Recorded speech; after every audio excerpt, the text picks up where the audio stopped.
Hi my dear friends, welcome to Moti creation. இன்றைக்கி வந்து பார்த்திங்கன்னா வெனஸ்டே. ஸோ ஈவினிங் வந்து சென்னையில் செம்ம மழைன்னு சொல்லலாம்.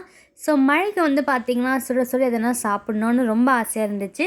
சரி, வெளியவும் போக முடியாது, அதனால் வீட்டில் இருக்க திங்ஸ் வச்சு தான் இன்றைக்கி வந்து காரசாரமான குழி பணியாரம் வந்து செய்ய போகிறேன்.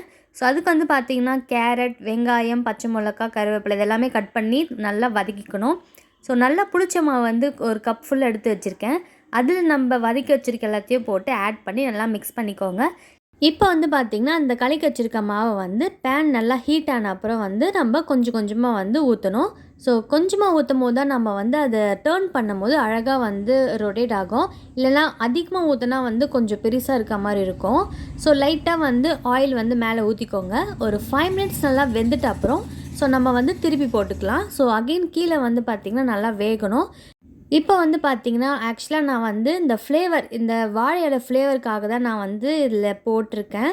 ஸோ இந்த வாழை வந்து பார்த்திங்கன்னா கார்த்திகை தீபத்துக்கு வந்து விளக்கேற்றுவோம்ல, ஸோ அது வந்து மிச்சம் இருந்துச்சு. ஸோ அதை வேஸ்ட் பண்ணாமல் ஸோ இந்த மாதிரி வந்து யூஸ் பண்ணிட்டேன். குழி பணியாரம் வந்து பார்த்திங்கன்னா ரொம்ப சாஃப்டாக ரொம்ப ஸ்பாஞ்சாக இருந்துச்சு. இதோட கார சட்னி தொட்டு சாப்பிட்டோம். வேறு லெவல் டேஸ்ட்னு சொல்லலாம்.